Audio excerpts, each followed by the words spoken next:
আসসালামু আলাইকুম। আপনারা কেমন আছেন? আশা করি আল্লাহর রহমতে ভালোই আছেন।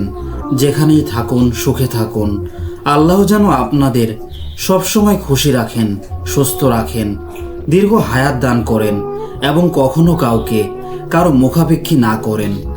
যারা কষ্টে আছেন আল্লাহ যেন তাদের কষ্ট দূর করে দেন। যারা অসুস্থ আল্লাহ তাদের শিফা দান করুন। আর যারা আমাদের মাঝে আর নেই আল্লাহ যেন তাদের মাফ করে দেন। আমার এবং আমার পরিবারের জন্য দোয়া করবেন। আশা করি আপনারা আমার ঘটনাগুলো উপভোগ করেন, কিন্তু আমি কিভাবে বুঝবো আপনারা ভালোবাসছেন? দয়া করে আপনার মতামত কমেন্টে জানান এবং ভিডিওটি লাইক করে দিন। 1 সেকেন্ডও লাগবে না। চেষ্টা করুন আপনার বন্ধু বান্ধব এবং পরিবার পরিজনের গ্রুপে এই ভিডিওর লিঙ্ক শেয়ার করতে। এতে অন্তত আমার মনটা খুশি হবে, আর কিছুই না। আসুন আজকের ঘটনায় চলে যাই। আমার নাম রশিদ। আমি গত 10 বছর ধরে সৌদি আরবের রিয়াদ শহরে থাকি। এখানে আমি প্রাইভেট ট্যাক্সি চালাই। যতটা রোজগার এখানে হয় ততটা পাকিস্তানে কোথায়। প্রায় রাত অবধি যাত্রী মেলে। কিন্তু আজ যে ঘটনার কথা বলতে যাচ্ছি সেটা এমন এক রাতের ঘটনা যার পর আমি নিজেকে প্রতিজ্ঞা করেছিলাম রাতে আর কখনো একা দীর্ঘ রাস্তায় চালাবো না। ঘটনাটি 2023 সালের অক্টোবর মাসের এক ঠান্ডা রাতের। সেই রাতে আমার শেষ যাত্রী ছিল একটি সৌদি পরিবার। আমি তাদের রিয়াদ থেকে নিয়ে গেলাম আল খার্স এলাকার আল মিয়ামা হাসপাতালে নামিয়ে দিলাম। আল খার্স রিয়াদ থেকে প্রায় 90 কিলোমিটার দক্ষিণে। রাত তখন প্রায় 10টা 30 বাজে। আমি ভাবলাম এবার ফিরি, কারণ রাত হয়ে যাচ্ছে।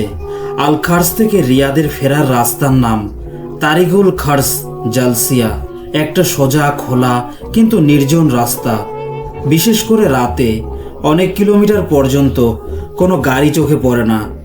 প্রায় 20 থেকে 25 কিলোমিটার চলার পর এক জায়গা পড়ল, নাম সানায়া জাদিদা। সেখানে রাস্তার পাশে আমি একটি একা দাঁড়িয়ে থাকা লোককে দেখলাম। রাত তখন 11টা। লোকটির পরনে ছিল সাদা জুব্বা আর এক ধরনের লাল সাদা চেক করা সৌদি রুমাল, হাতে একটি ছোট ব্যাগ। সৌদিতে সাধারণত অচেনা লোক রাতে রাস্তার ধারে দাঁড়িয়ে ট্যাক্সিতে ওঠে না, বিশেষ করে যদি সে হেঁটে চলেও। কিন্তু এই লোকটা আমাকে দেখে হাত ইশারা করলো। আমি গাড়ি থামালাম, জানালা নামালাম, বললাম আসসালামু আলাইকুম ভাই, কোথায় যাবেন? সে ছোট করে বলল সালিম, রিয়াদের পুরাতন এলাকায়। আমি ইশারা করলাম বসে পড়ুন। সে পিছনের সিটে বসলো। আমি রিয়ার ভিউ মিররে তাকিয়ে দেখলাম লোকটা একেবারে সোজা হয়ে বসে আছে, নিচের দিকে তাকিয়ে আছে, একেবারে চুপচাপ, কোনো কথা বলছে না। চারপাশে নিস্তব্ধতা, হালকা চাঁদের আলো। রাস্তার দুই পাশে শুধু ফাঁকা মরুভূমি আর দূরে কিছু খেজুরের গাছ। প্রায় 15 থেকে 20 মিনিট গাড়ি চালানোর পর একটা অদ্ভুত ঘটনা ঘটল। আমার গাড়ি এসি নিজে থেকে বন্ধ হয়ে গেল। আমি ভাবলাম হয়তো কোনো ত্রুটি হয়েছে। আমি হাত বাড়িয়ে আবার অন করলাম। গাড়ির আলো ধীরে ধীরে ঝাপসা হয়ে এলো। আর ঠিক সেই সময় আমার কানের কাছ দিয়ে ঠান্ডা একটা নিঃশ্বাস বয়ে গেল। আমি আটকে উঠলাম। আমি পেছনে ফিরে তাকানোর সাহস করিনি, শুধু রিয়ার ভিউ মিররে তাকিয়ে দেখলাম। আর সেটাই আজও আমার ঘুম কেড়ে নেয়। পিছনের সিট একেবারে ফাঁকা ছিল, সম্পূর্ণ ফাঁকা। আমি সঙ্গে সঙ্গেই গাড়ির রাস্তার পাশে থামালাম, বাইরে বের হয়ে এলাম, চারপাশে তাকালাম। সর্বত্র নিস্তব্ধতা, না কোনো মানুষ, না মানুষের ছায়া, না কোনো গাড়ি, না কোনো আলো। আমি গাড়ির দরজা খুলে আবার ভেতরে বসে দেখি পিছনের সিটে বালির দাগ, যেন কেউ মরুভূমি থেকে হেঁটে এসেছে। আর সেই দাগগুলো ভেজা ছিল। আমি মনে মনে আয়াতুল কুরসি পড়তে শুরু করলাম এবং সর্বশক্তি দিয়ে গাড়ি রিয়াদের দিকে চালিয়ে দিলাম। আমি সরাসরি যাচ্ছিলাম তার খারজ থেকে সিএলই এলাকার দিকে। কিন্তু পথে আবার একটা অদ্ভুত ঘটনা ঘটল। আমি যখন আল মাসিয়া এলাকায় পৌঁছালাম তখন আমার ফোনে একটা অজানা নম্বর থেকে কল এলো। ভয়ে ভয়ে আমি কল রিসিভ করলাম। ওপাশ থেকে একটা মাত্র কথা শোনা গেল, তুমি আবার আমাকে ফেলে চলে গেলে। এটাই ছিল বাক্যটা, এবং সেই কণ্ঠস্বর ছিল ঠিক সেই লোকটার যে আমার পিছনে বসেছিল। কিন্তু এবার তার গলা মানুষের মতো ছিল না, এমন যেন মরুভূমির বালির নিচে পুঁতে রাখা কোনো লাশ কথা বলছে। আমার রক্ত যেন জমে গেল। ঠিক সেই সময় আমার গাড়ির হর্ন নিজে থেকে বাজতে শুরু করলো। একবার, দুইবার, তিনবার। এইসব শুনে আমি একটু দম নেওয়ার চেষ্টা করছিলাম, কারণ এরপর যা ঘটল তা ছিল আরো ভয়ঙ্কর এবং অবিশ্বাস্য। এটা কোনো স্বপ্ন ছিল না, আমি পুরোপুরি জেগেছিলাম, হুঁশে ছিলাম। যখন আমি রিয়াদ শহরের মধ্যে প্রবেশ করলাম তখন রাত 12:30 বাজে। আমি সরাসরি আমার বাসস্থানে গেলাম, চারা মুন্তাকাবাসা নামক জায়গায়, যেখানে অনেক পাকিস্তানি বসবাস করে। গাড়ি পার্ক করলাম, দরজা লক করে সিঁড়ি দিয়ে উপরে উঠতে লাগলাম। বারবার পেছনে তাকাচ্ছিলাম। আমার বুকের মধ্যে এক ধরনের ভয় জমে গিয়েছিল। শরীরে অস্থিরতা মনে হচ্ছিল, যেন কোনো ছায়া আমার সঙ্গে সঙ্গে হাঁটছে।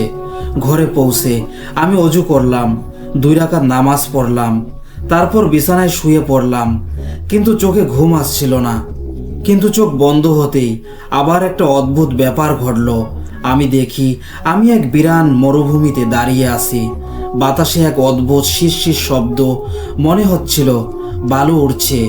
দূরে একটি ছায়া ধীরে ধীরে আমার দিকে এগিয়ে আসছে। তার গায়ে পোড়ার দাগ, চোখ যেন গভীরভাবে গর্তে বসে আছে, যেন বহুদিন জেগে আছে। সে আমাকে বলে, আরশাদ, তুমি আমাকে পথে নামিয়ে দিয়েছিলে বা তাই না? আমি ভয়ে কাঁপতে কাঁপতে বলি, না, তুমি নিজেই গায়েব হয়ে গিয়েছিলে। সে বলে, না, তুমি আমাকে নামিয়ে দিয়েছিলে, আর এখন থেকে তুমি আমাকে বারবার দেখবে যতক্ষণ না তুমি ফিরে আসো। আমি চিৎকার করে উঠে বসি, ঘামে ভেজা, হৃৎপিণ্ডের ধরপড় এমন যেন কেউ সেটা হাতে ধরে আসে। পরদিন কাজে যাইনি, সারাদিন বিছানায় শুয়েছিলাম। কিন্তু রাত আবার এলো। আমি ভাবলাম হয়তো এক রাতের অভিজ্ঞতা, মস্তিষ্কের ক্লান্তি কেটে যাবে, কিন্তু সেটা কেটে গেল না। সেই রাতেও রাত প্রায় 11:30 বাজে। আমি আবার গাড়ি নিয়ে বের হই। ভাবলাম কিছুক্ষণ কাজ করি। আমি ইশারা খারিজ রাস্তায় চলছিলাম। গাড়ি চলাচল স্বাভাবিকের তুলনায় কম ছিল এবং আবারও সেই ঘটনা ঘটল। গাড়ির ডান পাশের কাছে হঠাৎ করেই টোকা পড়ল, একেবারে আচমকা, যেন কেউ বলছে, আবার নিয়ে চলো আমাকে সেখানে। আমি কাজ নামালাম। বাইরে কেউ ছিল না, কিন্তু কাজ আবার তুলতেই দেখি পিছনের সিটে সেই একই ব্যক্তি বসে আছে। এইবার আমি কেঁপে উঠলাম, আমার মুখ দিয়ে চিৎকার বেরিয়ে গেল। আমি গাড়ি থামিয়ে দিলাম, গাড়ি থেকে বের হয়ে দৌড় দিলাম। প্রায় 10 মিনিট দূরে গিয়ে পেছনে ঘুরে তাকালাম, গাড়ি বন্ধ, আর ভেতরে কেউ নেই। আমি আমার বন্ধু আমজাদ ভাইকে ফোন করলাম, যিনি নিজেও ট্যাক্সি চালান। ভয়ে ভয়ে তাকে পুরো ঘটনা বললাম। তিনি বললেন, আরশাদ ভাই, আপনি সেই জায়গায় আর কখনো যাবেন না। কিছু কিছু জায়গা অভিশপ্ত হয়, সেখানে যারা যায় তারা আর ফিরে আসে না, আর যারা ফেরেও তাদের আত্মা আর কখনো মুক্ত থাকে না। আমি জিজ্ঞেস করলাম, তোমার সাথেও এমন কিছু ঘটেছে কি? আমজাদ ভাই বললেন, আল খারশের সেই সড়কে বহু বছর আগে এক সৌদি যুবকের গাড়ি দুর্ঘটনার শিকার হয়। গাড়িতে আগুন লেগে যায় এবং সে সম্পূর্ণভাবে পুড়ে যায়। যখন রেস্কিউ টিম সেখানে পৌঁছায় তখন শুধু পুড়ে যাওয়া হাড়গোড় পড়েছিল, আর কিছুই না। ঠিক সেই জায়গাটিই ছিল যেখান থেকে আমি সেই যাত্রীকে তুলেছিলাম। একই জায়গা, একই রাস্তা, একই সময়। আমার সহ্য শক্তি তখন আর অবশিষ্ট ছিল না। রাত হলে ঘুম আসতো না, দিনেও কোনো শান্তি থাকতো না। গাড়ি চালানোর সময় বারবার আয়নায় তাকাতাম, মনে হতো যেন কেউ বসে আছে। কখনো হর্ন নিজে থেকেই বেজে উঠত, কখনো দরজার লক শব্দ করত, যেন কেউ ভেতরে ঢুকছে। আমার চেহারা পাল্টে গিয়েছিল। বন্ধুরা জিজ্ঞেস করত, তুই কি অসুস্থ? আমি শুধু মুচকি হাসতাম, কারণ কিভাবে বলতাম যে অসুখ শরীরের নয়, রুহের হয়ে গেছে। তারপর এক রাতে আমি সিদ্ধান্ত নিলাম, সব কিছুর একটা শেষ দরকার। হয় এই ঘটনা শেষ করব, না হলে নিজেকেই। রাত 5:15-তে মাকাম বাসা ইশারা আসির এই গাড়ি চালু করলাম। অজু করা ছিল, কোরআন সাথে রেখেছিলাম। ভাবলাম আবার সেই আল খারশের জায়গায় যাব, যেখান থেকে প্রথমবার সেই ছায়া আমার সাথে এসেছিল। সেখান থেকে আল খারশের দূরত্ব প্রায় 90 কিলোমিটার। আমি সেই পথই বেছে নিলাম। তারিকা আল খারশ আল সেরিয়া। আল খাই হাইওয়ের স্টেশন পার হয়ে আল কাহাফ ইন্টারচেঞ্জ থেকে সোজা হাইওয়েতে উঠলাম। আকাশে চাঁদ ছিল না, শুধু অন্ধকার আর গাড়ির হেডলাইট। দুপাশে শূন্য প্রান্তর, মাঝে মাঝে একটা দুটো বৈদ্যুতিক খুঁটি। প্রায় 65 কিলোমিটার চলার পর হঠাৎ সেই জায়গায় পৌঁছে গেলাম যেখান থেকে সে প্রথম আমার কাছে এসেছিল। সানাইয়া জাদিদার কাছাকাছি আমি গাড়ি থামালাম, ইঞ্জিন বন্ধ করলাম, দরজা খুলে বাইরে এলাম। সম্পূর্ণ নীরবতা, না বাতাস, না কোনো পাখির শব্দ, না আলো, শুধু নিস্তব্ধতা। আমি আস্তে করে ডাকলাম, যদি এখানে থাকো তবে আসো, আমি ফিরে এসেছি। অনেকক্ষণ কিছু হলো না। তারপর বালু উঠতে লাগলো, যেন কিছু একটা বেরিয়ে আসছে। বালু ধীরে ধীরে ওপরে উঠল এবং সে আবার ভেসে উঠল, তবে এবার আগের মতো ভয়ঙ্কর নয়। তার মুখে প্রশান্তি ছিল, চোখে ছিল অদ্ভুত এক নরম ভাব, যেন বহু বছরের ভার সে নামিয়ে রাখতে চায়। আমি জিজ্ঞেস করলাম, তুমি কে? সে ধীরে ধীরে সামনে এগিয়ে এলো এবং বলল, আমি সৌদ, রিয়াদের বাসিন্দা। 4 বছর আগে এখান দিয়ে যাচ্ছিলাম, গাড়ির দুর্ঘটনা হলো, আগুন লেগে গেল। লোকজন দেখছিল কিন্তু কেউ থামেনি। একজন পাকিস্তানি ট্যাক্সি ড্রাইভার থামলেও সে ভয়ে পালিয়ে যায়। আমি জীবন্ত পুড়ে গেলাম, আমার আত্মা এখানেই আটকে আছে। আমি বললাম, এটা কিভাবে সম্ভব? আমরা মুসলমান, আমাদের আত্মা তো ঘোরাফেরা করে না। আমি স্তব্ধ হয়ে গিয়েছিলাম। সে বলল, তুমি প্রশ্ন করলে কেন তোমাকে বেছে নিলাম? কারণ তুমি ছিলে একমাত্র ব্যক্তি যে সেদিন ভয়ের মাঝেও গাড়ি থামিয়েছিলে। কিন্তু পরে তুমি আমায় ফেলে পালিয়ে গেলে, আর আমার এই অসমাপ্ততা আমি মেনে নিতে পারিনি। আমি চোখ নিচু করে জিজ্ঞেস করলাম, এখন তুমি কি চাও? সে তার হাতে একটা ছোট কাগজের প্যাকেট এগিয়ে দিল। তাতে কোরআনের একটা আয়াত লেখা ছিল এবং ভেতরে ছিল এক মুঠো পুড়ে যাওয়া মাটি। সে বলল, এটাই আমার কবরের মাটি, এটা আমার বাবার হাতে পৌঁছে দাও। সে আল কাসিম অনিজায় থাকে, যদি ওনার কাছে পৌঁছে দিতে পারো তবে আমি শান্তি পাবো আর তুমিও মুক্তি পাবে। আমি বললাম, তুমি তো নিজেও ওনার কাছে দিতে পারতে। সে উত্তর দিল, এই 4 বছরে কেউ আমাকে দেখতে পায়নি, এই প্রথম কেউ আমাকে দেখেছে। কোনো গাড়ি থেমেছে। আমি সেই প্যাকেটটা নিয়ে মাথা তুললাম। সে আর ছিল না, পুনরায় নিস্তব্ধতা। তবে এবার হৃদয়ে একটা ভার নয়, বরং একটা লক্ষ্য নিয়ে আমি ফিরলাম। পরদিন আমি অনিজা যাওয়ার প্রস্তুতি নিলাম। রিয়াদ থেকে অনিজার দূরত্ব 340 কিলোমিটার। আল কাসিম অঞ্চলে সেই ঘটনা। যখন আমি সৌদের কবরের মাটির প্যাকেটটি হাতে নিলাম, তখন হৃদয়ের গভীরে এক অদ্ভুত শান্তি আর এক শূন্যতা অনুভব করলাম। কিন্তু রাত পেরিয়ে যাওয়ার পর আমার কাঁধে ছিল একটি দায়িত্ব, সৌদের শেষ চিহ্ন তার পিতার কাছে পৌঁছে দেওয়া। সে কেন নিজের কবরের মাটি তার বাবার হাতে তুলে দিতে চেয়েছিল তা আমি জানতাম না। রাতের পর সকাল হলো। আমি আনিজা, যেটি আল কাসিম অঞ্চলের একটি শহর, সেদিকে রওনা দিলাম। দূরত্ব ছিল প্রায় 340 কিলোমিটার। সকালেই আমার ট্যাক্সি নিয়ে যাত্রা শুরু করলাম। পথটা দীর্ঘ হলেও সোজা। আল কাসিম সারিয়া হয়ে আল মাজমা বুরাইদা পেরিয়ে আনিজা। সারা পথ কোনো গান নয়, কোনো কথা নয়, শুধু হৃদয়ে এক নিস্তব্ধতা আর বারবার সৌদের সেই শেষ কথা ঘুরে ফিরে বাজছিল, আমার শান্তি হবে। প্রায় দুপুর 1:45 আমি আনিজা পৌঁছালাম। এটি একটি পুরনো কিন্তু পরিষ্কার শহর, যেখানে এখনও প্রথাগত সৌদি সংস্কৃতি টিকে আছে। আমি সোজা কেন্দ্রীয় জামে মসজিদের ইমামের কাছে গেলাম। সব ঘটনা তাকে বললাম। ইমাম সাহেব চুপচাপ আমার কথা শুনলেন। মুখে ছিল স্পষ্ট ভাবনা, তবে ভয় নয়। আমি তার সামনে সৌদের দেয়া প্যাকেটটি রাখলাম। এক মুহূর্তের জন্য তার মুখের রং বদলে গেল। গভীর নিঃশ্বাস নিয়ে তিনি বললেন, বেটা, তুমি যার কথা বলছো সে হচ্ছে সৌদ বিন আব্দুর রহমান। সে সত্যি আনিজার বাসিন্দা, আর তার বাবা এখনো সেখানেই থাকেন যেখানে তোমাকে যেতে হবে। ইমাম সাহেব নিজে আমাকে নিয়ে গেলেন। আমরা ঢুকলাম একটি পুরনো গলিতে, যেখানে লাল ইটের বাড়ি সারিবদ্ধভাবে দাঁড়িয়েছিল। একটি দরজার বাইরে আরবিতে লেখা ছিল, মঞ্জিল আব্দুর রহমান বিন সুলেমান। ইমাম সাহেব দরজায় টোকা দিলেন। কয়েক মুহূর্ত পর একজন বৃদ্ধ বেরিয়ে এলেন। সাদা দাড়ি, শক্ত গরণ, চোখে গভীর এক নিস্তব্ধতা। ইমাম সাহেব তাকে আমার পরিচয় দিলেন এবং বললেন, এই ভাই, তোমার ছেলে সৌদের বিষয়ে কিছু এনেছেন। আমি সেই প্যাকেটটি তার সামনে রাখলাম এবং ধীরে ধীরে সব বললাম। কিভাবে তাকে দেখলাম, সে কি বলল, কি চেয়েছিল। বৃদ্ধের হাত কাঁপতে লাগলো, চোখ বেয়ে অশ্রু গড়িয়ে পড়ল। তিনি প্যাকেটটি বুকে জড়িয়ে ধরলেন। তারপর আমরা ঘরে বসলাম। তিনি বললেন, সৌদ 4 বছর আগে রমজানের রাতে আল খার্স থেকে ফিরছিল। শেষবার আমার সঙ্গে তার কথা হয়েছিল মাগরিবের সময়। দুর্ঘটনা ঘটেছিল রাত 10:30-এ। কেউ তার সাহায্যে এগিয়ে আসেনি। বৃদ্ধের কণ্ঠ ভারী হয়ে গিয়েছিল। আমি দেখলাম তার চোখে অশ্রু। সেই মুহূর্তে প্রথমবার মনে হলো আমার আত্মার উপর যে ছায়ার ভার ছিল তা যেন সরে গেল। রাতে আমি ফিরে রওনা হলাম রিয়াদের পথে। আনিজা থেকে রিয়াদ ফেরা দীর্ঘ যাত্রা হলেও আর কোনো ভয় ছিল না, অস্থিরতাও ছিল না। মনটা ছিল হালকা, যেন ভেতর থেকে আমি মুক্ত হয়ে গেছি। যখন আমি ফিরে এসে বিছানায় শুইলাম, অনেক সপ্তাহ পর এক গভীর শান্তির ঘুম এলো। সেই রাতে আমি একটি স্বপ্ন দেখলাম।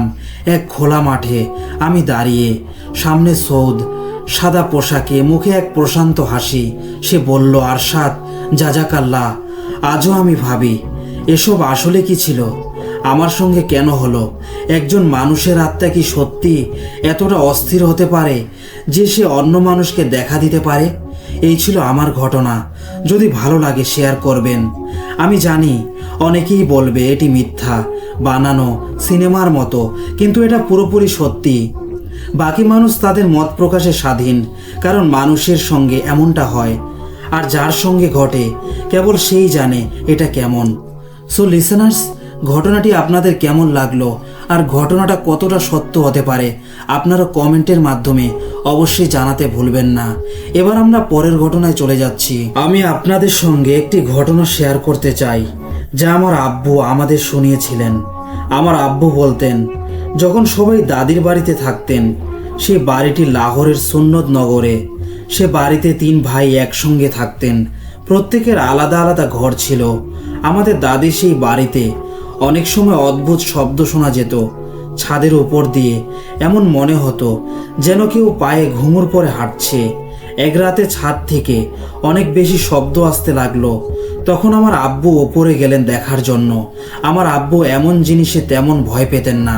তিনি বলতেন, যখন আমি ছাদে গেলাম তখন কিছুই চোখে পড়ল না, কিন্তু যখন চারপাশে তাকাচ্ছিলাম তখন কিছু একটা আমার সঙ্গে ধাক্কা খেলো। তখনই বুঝলাম এখানে কিছু একটা আছে। এরপর আমি নিচে নেমে এলাম। একইভাবে আমার চাচির ঘরেও অনেক অদ্ভুত জিনিস ঘটত। যখন তিনি নামাজ পড়তেন তখন তার সামনে জিনিসপত্র পড়ে যেত। যেসব কাপড় ঝুলিয়ে রাখা হতো সেগুলো হঠাৎ করে পড়ে যেত। তিনি বলতেন, একবার বিদ্যুৎ চলে গিয়েছিল, খুব গরম ছিল, তাই সবাই ছাদে বসেছিল, ভাই ভাবি আর বাচ্চারাও। আমি নিচে নামতে যাচ্ছিলাম, তখন আমার ভাই বললেন, যাও আমার ঘর থেকে একটা চেয়ার নিয়ে এসো। কারণ পুরো মহল্লাতেই বিদ্যুৎ ছিল না, চারদিকে অন্ধকার। আমি নিচে গেলাম, ভাবলাম চেয়ারটা নিয়ে আসি। যখন আমি ঘরে ঢুকলাম চেয়ার তোলার জন্য, তখন দেখি ঘরের মধ্যে একটা অত্যন্ত সুন্দরী মহিলা বসে আছেন। তার শরীর থেকে এমন এক আলো ঝলমল করছিল যে তাকে স্পষ্ট দেখা যাচ্ছিল। মাশাআল্লাহ, তিনি ছিলেন খুবই মনোহর। আমি বুঝে গেলাম এটা নিশ্চয়ই আল্লাহর কোনো সৃষ্টি। তাই আমি চুপচাপ ঘুরে ফিরে গেলাম উপরে। ভাই জিজ্ঞেস করলেন, কি ব্যাপার, চেয়ার আনলে না কেন? তখন আমি তাকে সব বললাম। তোমার ঘরে একজন মহিলা বসে আছেন। তখনই ভাইয়ের স্ত্রী নিচে গেলেন। তিনি বললেন, আমি নিজে গিয়ে দেখি আসি, এটা সত্যি না মিথ্যে। তিনি বলতেন, আমরা ঘরে জিনিস পড়ে যেতে তো দেখেছি, কিন্তু এমন কিছু আগে দেখিনি। পরে ভাবিও দৌড়ে এসে বললেন, হ্যাঁ, ঘরের মধ্যে সত্যি কেউ বসে আছে। তখন সবাই উপরে ছিলাম। আমার দাদা দাদি বললেন, কেউ নিচে যাবে না, আল্লাহর কোনো সৃষ্টি আছে, সেখানে তাকে বসে থাকতে দাও। আমরা আর নিচে যাইনি। সেই দিন ছাদেই ঘুমিয়ে পড়েছিলাম। পরদিন সকালবেলা দেখি ঘরে আর কিছুই নেই। আমার আব্বু বকরমন্ডিতে কাজ করেন। রাত 2টা নাগাদ তিনি কাজে যান। এই যে মিয়ানি সাহেব কবরস্থান, তার 2 পাশে কবরস্থান আর মাঝখান দিয়ে খুব সরু একটা রাস্তা গেছে। আমার আব্বু শর্টকাট নেওয়ার জন্য এই রাস্তাই ধরেন। তার কাছে একটি পিকআপ ছিল, তাতে মাংস বোঝাই ছিল। আমি যখন কবরস্থানের মধ্য দিয়ে যাচ্ছিলাম তখন দেখি সামনে একটি কিছু দাঁড়িয়ে আছে। এটা ছিল একটি মহিলা, সাধারণ নারীদের মতোই। আমি তাকিয়েও দেখছিলাম, গাড়িও চালাচ্ছিলাম, কারণ রাস্তা খুব সরু, সতর্ক হয়ে চালাতে হয়। হঠাৎ করে দেখি একটি মহিলা কবর থেকে উঠে এসে দাঁড়িয়ে গেছে। আমি সঙ্গে সঙ্গে উচ্চস্বরে বললাম, আল্লাহু আকবার। গাড়ি চালিয়ে যাচ্ছিলাম, হঠাৎ করে দেখি সেই মহিলার দেহ লম্বা হতে শুরু করলো। আমি শুধু বলছিলাম, ইয়া আল্লাহ, আমাকে রক্ষা করো। আমি আমার সন্তানদের জন্য রুজি রোজগারের জন্য যাচ্ছি, উপার্জনের জন্য বের হয়েছি, আর আপনি ছাড়া আমাকে এই বিপদ থেকে কেউ বাঁচাতে পারবে না। আমি ভয় পাইনি, কেবল আল্লাহর কাছে দোয়া করতে লাগলাম এবং আল্লাহু আকবার বলতে শুরু করলাম। এরপর কিছুই করিনি। রাস্তা যেখানে শেষ হয় সেই জায়গায় গিয়ে সেই সত্তাটি থেমে যায়, বের হয় না আর। তারপর আমার আব্বু বলেন, পরদিন আমি আবারও সেই একই রাস্তা দিয়ে যাচ্ছিলাম। ভাবলাম এটা নিশ্চয়ই আল্লাহর কোনো সৃষ্টি। আমি তো কেবল নিজের সন্তানদের জন্য রুজি রোজগার করতে বের হই, আল্লাহ অবশ্যই আমাকে হেফাজতে রাখবেন। 3-4 দিন কিছুই হয়নি। তারপর এক রাতে এক ব্যক্তি কবরস্থান থেকে বেরিয়ে এসে হঠাৎ করে আমার গাড়ির কাছে টোকা দেয়। আমি সঙ্গে সঙ্গে বাইরে তাকালাম। কে? তার গলা ছিল ভারী, একেবারেই মানুষের মতো না। সে আমাকে বলল, আপনার কাছে কি ম্যাচ আছে? আমার আব্বু বলেন। আমি কোনো উত্তর না দিয়ে গাড়ি চালিয়ে দিতে শুরু করলাম, আর সেই কবরস্থান পেরিয়ে বেরিয়ে গেলাম। পরে আমি যেখানে মাংস দেই সেই জায়গায় গিয়ে তাদের সব কিছু বললাম। তারা বলল, আপনি রাত 2টায় এই রাস্তা দিয়ে কেন যান? আপনি জানেন এখানে কবরস্থান রয়েছে, আর আপনার সঙ্গে তো মাংসও থাকে। এই ধরনের সত্তাগুলো সঙ্গে সঙ্গে মাংসের পিছনে লাগে। আব্বু বলেন, এই রাস্তা আমার জন্য শর্টকাট। যদি অন্য পাশ দিয়ে যাই তাহলে অনেক বেশি দূরপথ হয়ে যায়।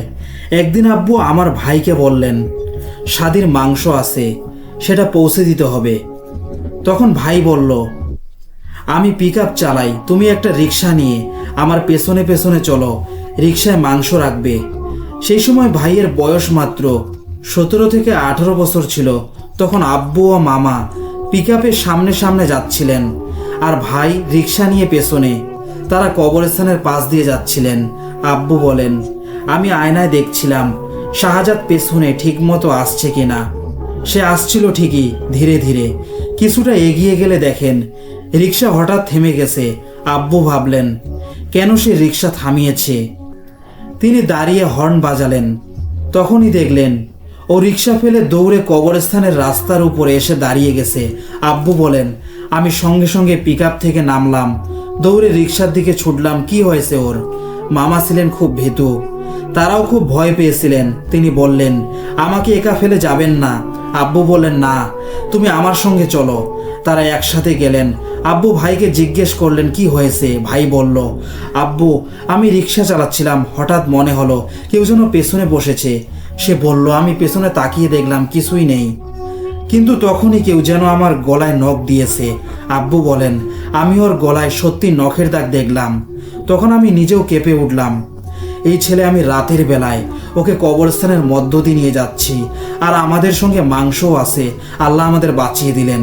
আমি ওকে বললাম, তুমি পিকআপে উঠে বসো, আমি রিক্সা নিয়ে আসছি। তারপর আমার ভাই পিকআপে বসলো, পিকআপ নিয়ে রওনা দিল। তোমার দাদির বাড়ির পাশেই একটা পুরনো পরিত্যক্ত বাড়ি আছে, তার দরজাটাও ভাঙা, সেখানে কেউ থাকে না। আমরা শুনেছিলাম সেখানে অনেক অদ্ভুত ঘটনা ঘটে।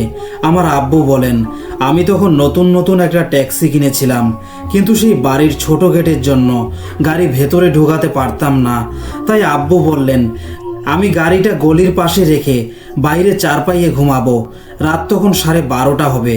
আমি ঘুমাচ্ছিলাম, দেখি সেই ভাঙা দরজার ভেতর থেকে একটা নারী বেরিয়ে আসছে। আমি তাকিয়ে দেখছিলাম সে আমার দিকে হাসছে কিনা বা অন্য দিকে যাচ্ছে কিনা, কিন্তু সে হাওয়ার মতো মিলিয়ে উপরে উড়ে গেল। এরপর প্রায় আধা ঘন্টা কেটে গেছে। আমি চোখ বন্ধ করে রেখেছিলাম। হঠাৎ করে একটা সাপের ফোঁকার মতো শব্দ পেলাম।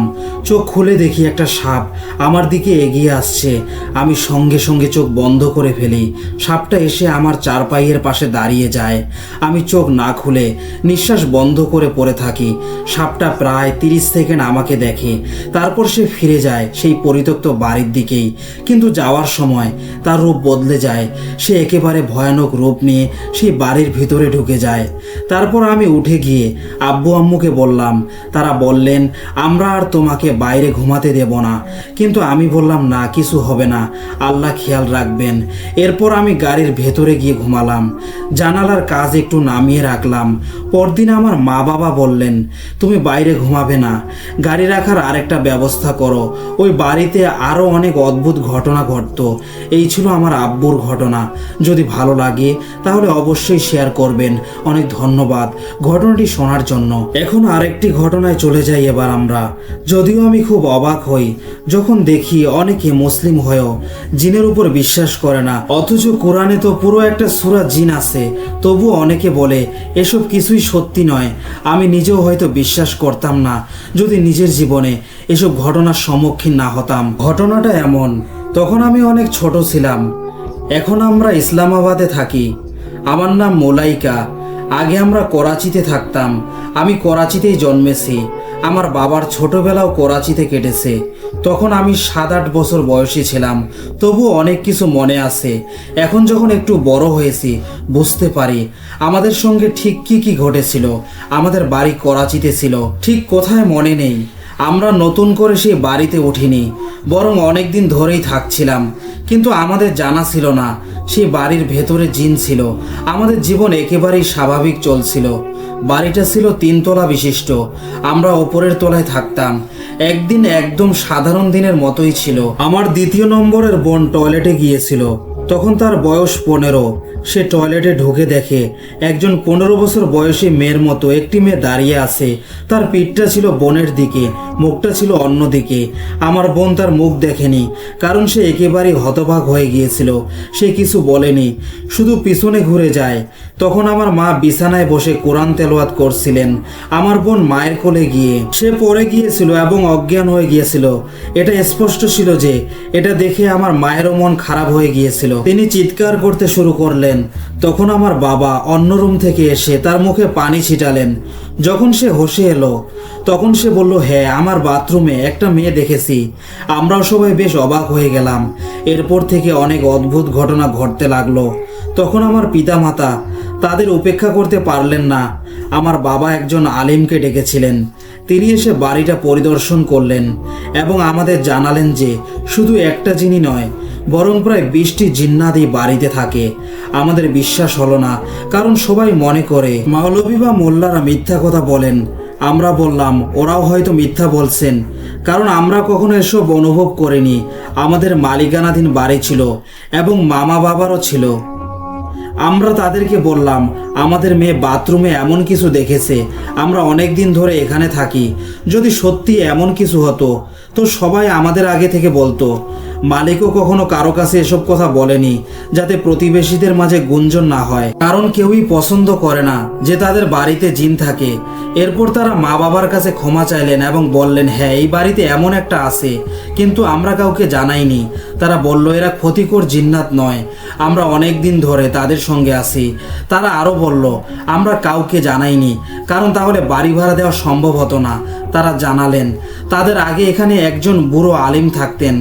তার অনেক ভক্ত ছিল। তিনি মারা গেলে তার ভক্তরা এই বাড়িতে থাকেন। তারা তাদের পরিবার গড়েছেন এবং এখনও এখানে থাকেন। তারা আমাদের আলিমের কাপড় ও অন্যান্য জিনিস দেখিয়েছিলেন। তাদের পরিবারে কেউ ছিলেন না, শুধু তিনি একাই ছিলেন। অনেক দূর দূরান্ত থেকে মানুষ আসতেন ও তার কাছে চিকিৎসার জন্য। আমরা কোনো ভয় পাইনি। সেই সময় আমরা আর্থিকভাবে খুব ভালো অবস্থায় ছিলাম না, তাই অন্য কোনো বিকল্পও ছিল না। আমরা সেই বাড়িতেই থাকতাম। অনেক সময় কেটেছে, আমাদের সঙ্গে অনেক ঘটনা ঘটেছে। তারপর এমন ঘটলো যে মেয়ে আমার বোনকে দেখা দিয়েছিল সে আমার বোনের সঙ্গে জুড়ে গেল। এটা ভালো লক্ষণ নয়, কারণ ইসলামেও বলা আছে জিনদের সঙ্গে বন্ধুত্ব ভালো নয়। এতে তুমি নিজের দুনিয়া থেকেও তাদের দুনিয়ায় থাকতে পারো না। আমরা তখন ছোট ছিলাম এবং এসব ভয়ের প্রোগ্রাম দেখতাম, তাই আমরা একটা কাগজ আর পেন্সিল নিয়ে লিখলাম তোমার নাম কি এবং তোমার বয়স কত, তারপর সেটি রেখে দিলাম। ভাবলাম সকালে উঠে দেখি সে কিছু লিখবে। রাতের বেলা আমার বোন বাথরুমে গিয়েছিল, কারণ আমরা সবাই ভীত ছিলাম, একা কেউ বাথরুমে যেত না। সে আমার আরেক বোনকে ডেকেছিল, বলেছিল আমার সঙ্গে বাথরুমে চলো। যখন আমার বোন বাথরুমে গিয়ে লাইট অন করলো, দ্বিতীয় বোন লক্ষ্য করলো তার পাশে কিছু লেখা আছে। সে বলল তোমার পাশের ওই লেখা কি? তখন সে দেখলো তার পাশে আমার নাম মারিয়া লেখা ছিল। আমার বোনরা তখন চিৎকার করে উঠল, বলল এটা কে লিখেছে? আমরা বলছিলাম তুমি লিখেছো, কিন্তু সে বলল না আমি লিখিনি। আমাদের মা বাবাও চিৎকার শুনে তারাও দৌড়ে এলো। তারা দেখে আমার বোনের হাতের পাশের উপর মারিয়া লেখা ছিল আর পায়ের নিচে 15 বছর লেখা ছিল, যেটা আমার বোনের বয়স ছিল। নামটা তার সরাসরি পাশে লেখা ছিল, কারণ আমার বোন ডান হাতি, তাই সে কখনো নিজের সরাসরি পাশে লেখা করতে পারবে না। আর কখনো সে মানতেই পারেনি যে সে নিজে লিখেছে। পরে আমরা বুঝতে পারলাম যে যেই মেয়েটাকে আমার বোন দেখেছিল তার নাম মারিয়া এবং বয়স 15 বছর। আমরা একটু বড় ভুল করেছিলাম যে আমরা কথা বলার চেষ্টা করেছিলাম। এরপর যখন আমরা ওর সঙ্গে যোগাযোগ করা শুরু করলাম, ওরাও আমাদের সঙ্গে যোগাযোগ করতে শুরু করলো।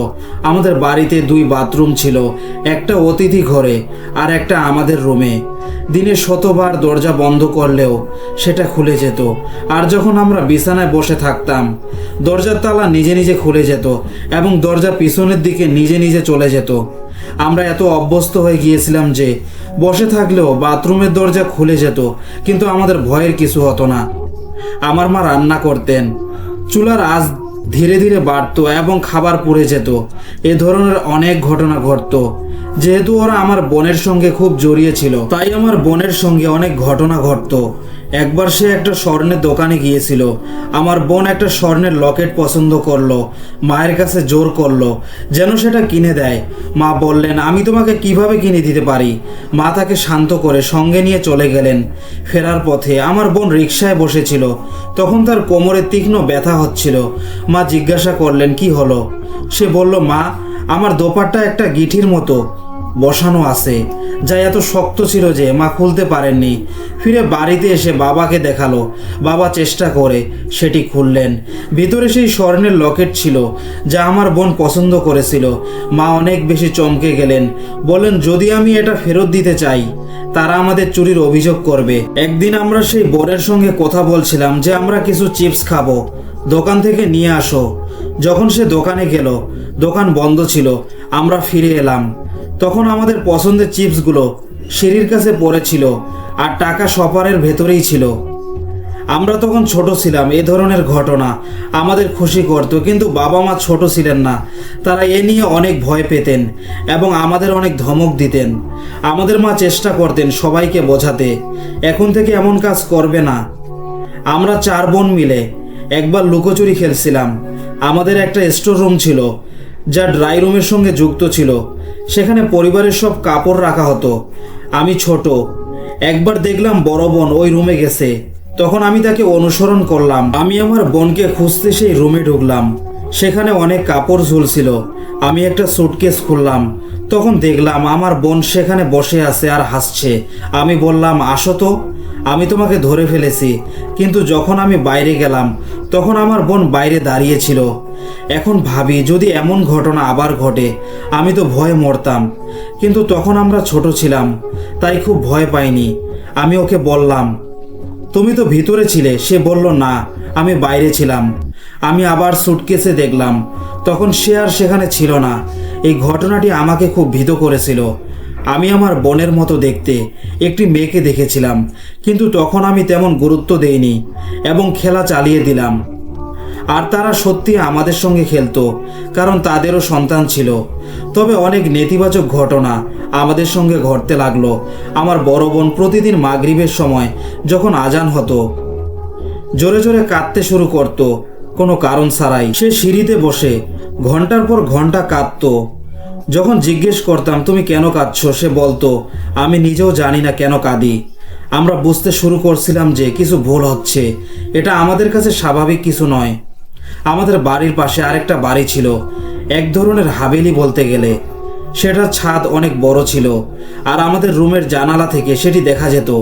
সেখানে এক মহিলা থাকতেন, আর তার 2 ছোট ছেলে ছিল। এত বড় বাড়িতে শুধু ওরাই থাকতো, এবং তাদের মা ছিল, যিনি খুব অসুস্থ ছিলেন। গ্রামে ওদের দেখতে গিয়েছিলাম। একবার আমার মা জানালার কাছে দাঁড়িয়েছিলেন, তখন ওর মা ছাদে দাঁড়িয়েছিলেন। মা বললেন ওরা আমার কাছে আসেনি, তাই আমি তাদের কাছে যাব, কারণ ওদের স্বাস্থ্যের অবস্থা খারাপ। কিন্তু যখন মা ওদের বাড়িতে গেলেন, তারা বলল, বেটা, আমার এত অসুস্থ যে আমি বিছানা থেকে উঠতে পারি না, আমি ছাদে কিভাবে যাব। আমাদের সঙ্গে অনেক ঘটনা ঘটতে লাগলো। একবার আমি আর আমার বোন একসাথে খেলছিলাম।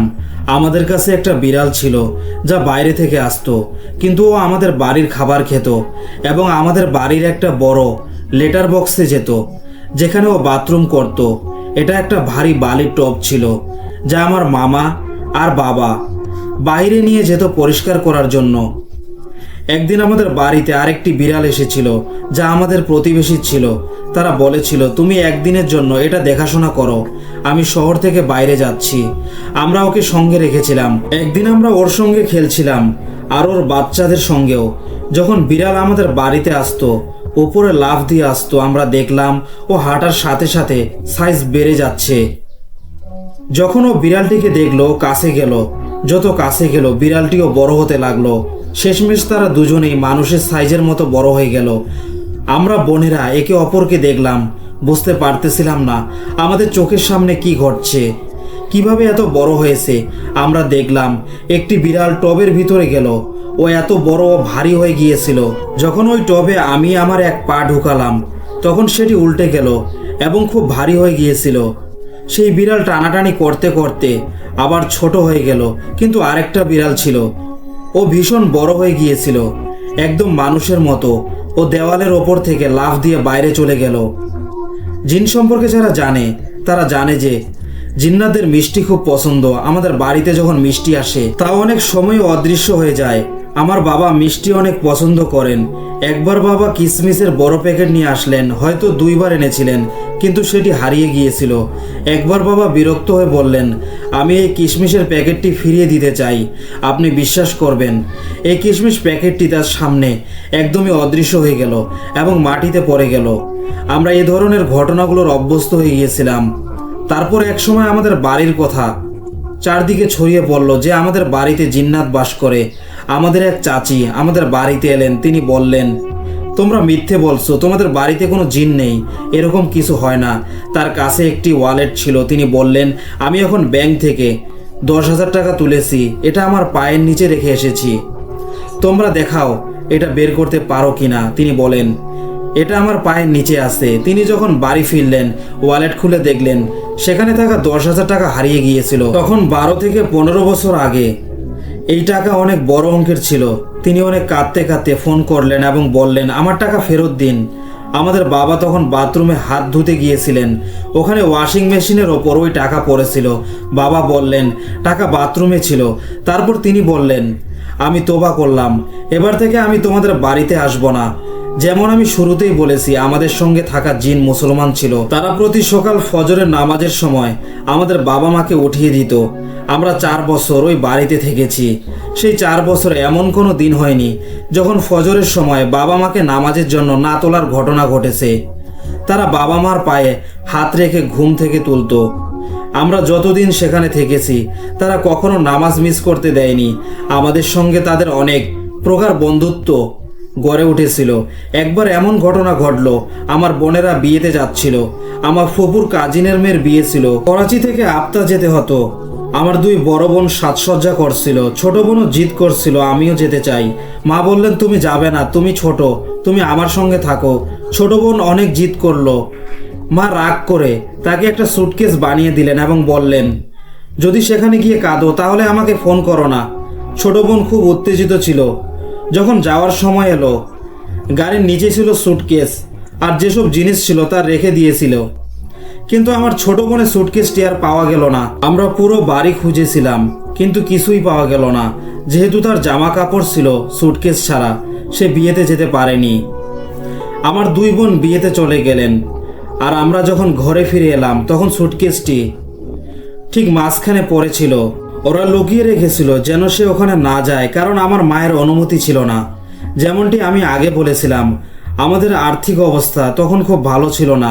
আমার বাবার চাকরিও শেষ হয়ে গিয়েছিল। আমাদের তখন বাড়ি বদলাতে হয়েছিল। আমরা ভাড়া বাসায় থাকতাম। এখানে ইসলামাবাদের কাছে আমার দাদাদের বাড়ি ছিল। বাবা বললেন, তোমরা ওখানে চলে যাও, কারণ আমরা ওদের সঙ্গে বেশ ঘনিষ্ঠ হয়ে গেছি। আর আমার বাবা বললেন, আমাদের কাছে টাকা নেই, তাই ওখানে যেতে হবে। আপনি বিশ্বাস করবেন, এক সকাল মা যখন তার বালিশের নিচে হাত দিয়েছিলেন, সেখানে অনেকগুলো টাকা ছিল। মা খুব ভয় পেয়ে গেলেন এবং বললেন, এই টাকা কোথায় থেকে এলো?